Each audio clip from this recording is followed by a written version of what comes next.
বিজেপির সঙ্গে জোট। কারণ কি, বেশি সিট পাবে বিজেপি, তাহলে বিজেপির সঙ্গে জোট হবে। আমার শিক্ষক উচিত মানসিকতাকে নষ্ট করে দিয়েছেন, এবারে ছোবল মারা ছাড়া আমার কিছু নেই। তারা পরিষ্কার বলছে আমরা হাসপাতাল করার জন্য ওই জায়গা ছেড়েছিলাম। মুসলমানরা নামাজ পড়তে পারবে না, কলকাতার মতো জায়গা, তাদের ইলেকট্রিসিটি দিচ্ছেন না। তোলাবাজি বেড়ে গেছে, দালালি বেড়ে গেছে, সিন্ডিকেট বেড়ে গেছে। ভোট বাক্সের জন্যে হিজাব পরে চলে যাবেন বিভিন্ন ইফতারিতে। প্রাক্তন এমএলএ তৃণমূলের ফোন করেছে, আমাকে ফোন করেছে, দলে যোগদান করতে চাই, 10,000 শুধু তৃণমূল থেকে আমাদের পার্টিতে জয়েন করবে। মমতা ব্যানার্জির আর কিছু করার নেই, এটাই ওনার পত্রপাঠ, এবছরই শেষ। তৃণমূল 3 নম্বরে যাবে, তাহলে তৃণমূলের সঙ্গে জোট বাঁধার প্রশ্নই আসে না। স্যার, তৃণমূল সুপ্রিমো মমতা বন্দ্যোপাধ্যায় তিনি রাজ্যে দুর্গাঙ্গনের যে শিলান্যাস সেটা খেটি করেছেন এবং তিনি জগন্নাথ মন্দির করেছেন এবং মহাকাল মন্দির করবেন, কিন্তু তারই দলের সর্বভারতীয় সাধারণ সম্পাদক তিনি বলছেন কোনো রাজনৈতিক দলের এই মন্দির মসজিদ করা উচিত নয়, তাদের জনহিতের কাজ করা উচিত। কি বলবেন এই প্রসঙ্গে? আগে অভিষেক বন্দ্যোপাধ্যায়কে আমি বলতে চাই, আপনি এই প্রশ্নের উত্তর দিন। কারণ মনে করবেন না আগের কামাল হোসেন আর এখন কামাল হোসেন আমি সেই মানে জড়থরা মারা কামাল, শিক্ষক মার্কা কামাল হোসেন। আপনারা আমার শিক্ষক উচিত মানসিকতাকে নষ্ট করে দিয়েছেন, এবারে ছোবল মারা ছাড়া আমার কিছু নেই। আপনার পিসিকে আগে বলুন তো, এই পশ্চিমবঙ্গে মন্দির মসজিদের রাজনীতি কে শুরু করেছে? হিন্দু মুসলমানের রাজনীতি কে শুরু করেছে? পবিত্র ঈদের দিন আপনি কেন সেই ঈদগাহ ময়দানে যান, আর যেতে পারবেন না, কারণ 26-এ আপনার খেল খতম।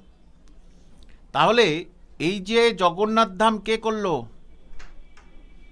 এই যে দুর্গাঙ্গন, একটু আগে আমাকে ওখান থেকে ফোন করলো যে দুর্গাঙ্গনের মসজিদ দুর্গাঙ্গনের পাশে যে মসজিদ হিটকোর জায়গা নয়, ওদের জায়গা। ওখানে হিটকো কোথায় ছিল? তো মুসলমানদের জায়গা, পুরোটাই মুসলমানদের জায়গা, অভাবে বিক্রি করে দিয়েছে। ওখানে আমার বহু ছাত্রছাত্রী আছে, আজ থেকে 15-20 বছর আগে ওখানে আমি যেতাম, স্কুল থেকে ডাইরেক্ট ওখানে চলে যেতাম। তাহলে সেই মসজিদে কারেন্ট দিচ্ছে না কেন? আম জনতাকে জিজ্ঞেস করছি, অভিষেক বন্দ্যোপাধ্যায়কে জিজ্ঞেস করছি, ওখানকার মানুষ তারা বলেছে আমাকে কেন কারেন্ট দিচ্ছে না। তারা জেনারেটর চালিয়ে, নিজে ছবি পাঠিয়ে জেনারেটর চলছে, কলকাতায় কারেন্ট নেই, নামাজ পড়তে আসছে তারা।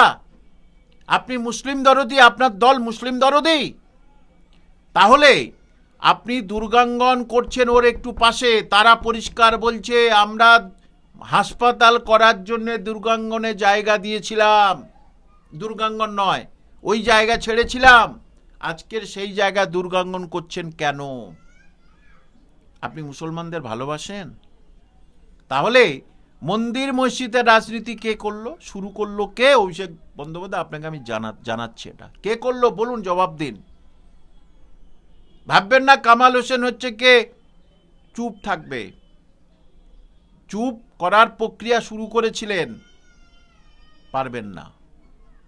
মসজিদে মুসলমানরা নামাজ পড়তে পারবে না, কলকাতার মতো জায়গা, তাদের ইলেকট্রিসিটি দিচ্ছেন না। কার নির্দেশে ইলেকট্রিসিটি দিচ্ছেন না? কার নির্দেশে? অনেকে বলছে তারা যে জমি দিয়েছে এই পয়সা পায় না, গরিব লোক, তারা পেটের দায়ে যাক বাবা এটা বিক্রি করে দিয়ে আরও জমি আছে, এই দিয়ে একটা ভালো ঘর করবো, বা ছেলেটাকে বিএড করাবো, ছেলেটাকে এমএড করাবো, ছেলেটাকে ডিএলএড করাবো, যাতে চাকরিটা পায় আমার সন্তান, তাহলে আমার এসবের দরকার নেই।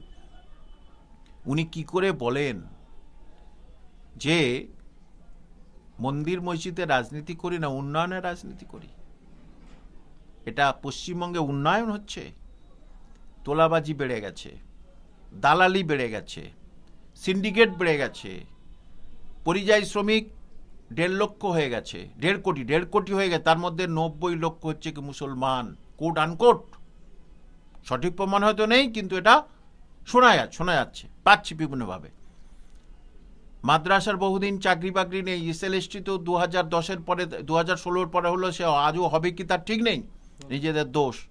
তাহলে আপনি শুধু মুসলমানদের নিয়ে রাজনীতি করবেন, ভোট বাক্সে শুধু মুসলমান মুসলমান করবেন ভোট বাক্সের জন্যে, হিজাব পরে চলে যাবেন এতে বিভিন্ন ইফতারিতে। মুসলমানদের প্রকৃত উন্নয়ন কোথায়? 90 লক্ষ মুসলমান আজকের পরিযায়ী শ্রমিক। এর জবাব কি দিতে পারবেন? অভিষেক বন্দ্যোপাধ্যায় দিতে পারবেন? এই কথাটা বললাম। স্যার, জেইউপি পার্টির অন্যতম প্রেস সচিব এবং মুখপাত্র আপনি, মুর্শিদাবাদ থেকে যে জেইউপি পার্টির উৎসস্থল, বলছি সেই মুর্শিদাবাদের কথা বললেই তো একাধিক রাজনৈতিক মহল থেকে প্রশ্ন ওঠে যে মুর্শিদাবাদ একটা স্পর্শকাতর এলাকা, সেখানে মুখ্যমন্ত্রী বোমা গুলি বানানোর মতো লোকেদের তৈরি করে ফেলেছেন। বলছি এই যে কালিমালিপ্ত বা এই যে দাগ, এই দাগ কি মুছতে পারবেন?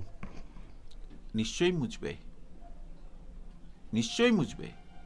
যে বামফ্রন্টকে বিদায় দিয়েছিল এই সংখ্যালঘুরাই, যে এই মমতা ব্যানার্জি আসে আমাদের শিক্ষা দেবে, আমাদের দীক্ষা দেবে, আমাদের উন্নত করবে, আমাদের ছেলেমেয়েরা ডাক্তার ইঞ্জিনিয়ার হবে, বিদেশে পড়বে, ওয়াকফের সম্পত্তি নিয়ে কিছু করলো না, কিচ্ছু করলো না ওয়াকফের সম্পত্তি নিয়ে। তাহলে তার উপযুক্ত জবাব মুসলমানরা দেবে। মুসলমানরা চোর ডাকাত আর থাকবে না। এই সরকারকে সরানো দরকার, এবং তার জন্য হুমায়ুন কবির প্ল্যাটফর্ম কিন্তু তৈরি করেছে, এবং সেই প্ল্যাটফর্ম আস্তে আস্তে আস্তে আস্তে একটা সুন্দর জায়গায় উঠছে এবং উঠবে। স্যার, আপনি আগের ভিডিওতেই আমাদের এখানে বলেছিলেন ইন্টারভিউতে যে আপনি হুমায়ুন কবির সাথে একটি মিটিং করবেন। মিটিংয়ে কি সংখ্যালঘুদের কি বার্তা তুলে ধরলেন যদি একটু দর্শকদের আমাদের বলেন। দেখুন, একবার অলরেডি হয়ে গেছে, এবং সেখানে আমাদের কথোপকথনে পরিষ্কার উঠে এসছে। আগে আমাদের পার্টি অফিস হবে কলকাতার বুকে, তারপরে বিভিন্ন জেলা থেকে যারা আমাদের ফোন করছে,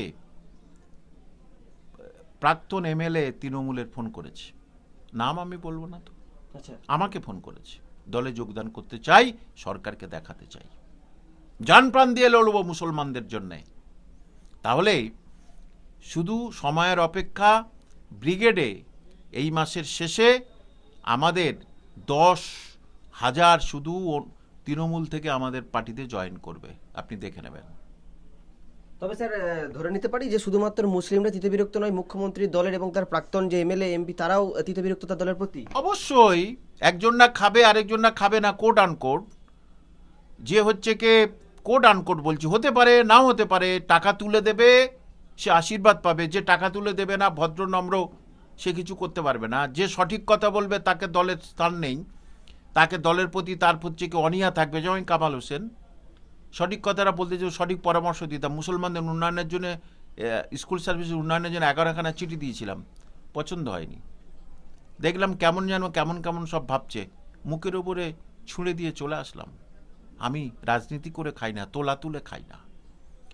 মুসলমানরা সেটা বুঝবে, এবং জনতা উন্নয়ন পার্টি আমাদের যেটা হয়েছে, সেখানে 3টে আসাদুদ্দিন ওয়াইসি হুমায়ুন কবিরের সঙ্গে কথাবার্তা চলছে, অন্তিম হয়ে গেলে মমতা ব্যানার্জির আর কিছু করার নেই, এটাই ওনার পত্রপাঠ এবছরই শেষ। স্যার, একদম শেষ প্রশ্ন, সরকার গঠনে হুমায়ুন কবিরের দলের একটা বড় সংখ্যক সিট বা আসন পেয়ে আসার পরে আপনারা কাদের সঙ্গে জোট করতে চলেছেন যদি একটু ভিডিওর মাধ্যমে। বিজেপির সঙ্গে জোট। কারণ কি, বেশি সিট পাবে বিজেপি, তাহলে বিজেপির সঙ্গে জোট হবে। তৃণমূলের সঙ্গে ওদের সঙ্গে জোট হবে নাকি? বিজেপির সঙ্গে জোট মানে মুসলমানরা বিজেপি হয়ে গেল? আমাদের অধিকার দিতে হবে পশ্চিমবঙ্গে, মুসলমানদের উন্নয়ন করতে হবে পশ্চিমবঙ্গে, সেই সমস্ত শর্ত মেনে তবে আমরা দেবো। কিন্তু এটা হুমায়ুন কবির আমাকে বলেছে, হুমায়ুন কবির সেদিন বললেন যে সেটা পরে বোঝা যাবে, কিন্তু আমি কেন বলছি বিজেপি প্রথম হবে। তাহলে জোটটা কার সঙ্গে হবে? বিজেপির সঙ্গে হবে, স্বাভাবিক। তৃণমূল 3 নম্বরে যাবে, তাহলে তৃণমূলের সঙ্গে জোট মাতার প্রশ্নই আসে না। সময় সেটা বলবে, দেখে নেবেন 26-এর রেজাল্টের পরে মমতা ব্যানার্জির প্লেন রেডি করতে বলবেন নবান্নের উপরে, কোন দেশে চলে যায় ঠিক নেই। যেমন হাসিনা আর ওই নেপাল হয়েছিল, এখানেও হতে চলেছে।